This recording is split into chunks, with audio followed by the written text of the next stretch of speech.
Hey class, this is my second video for Unit 5 concerning TGFU and how Shape America Standards actually fits into TGFU. I had made a previous video before this um, where I answered the question incorrectly, so my apologies for that. So let me answer it correctly here. One standard that I believe fits well with the TGFU curriculum would be Standard 2. The physically literate individual applies knowledge, of concepts, principles, strategies, and tactics related to movement and performance.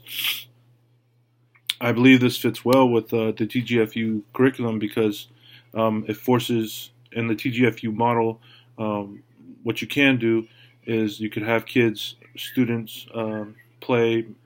In the book, it talks about how they could play badminton um, in a court that's modified, so forcing the students to think cognitively and to strategize, which talks about in Standard 2 of Shape America, on how they are supposed to compete with their opponents. So I think Standard 2 fits well with the TGFU model, but I believe all the standards could fit in there with the TGFU model.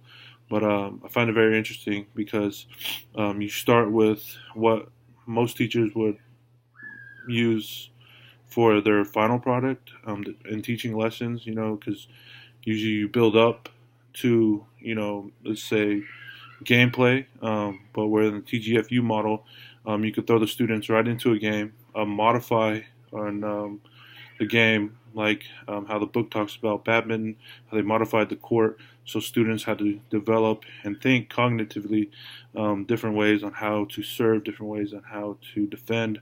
I think Standard 2 in the Shape America speaks to TGFU very clearly in this aspect because of that thinking aspect where students have to develop ways to adapt to the changes that was made to, in this case, the badminton court. Right? Thank you.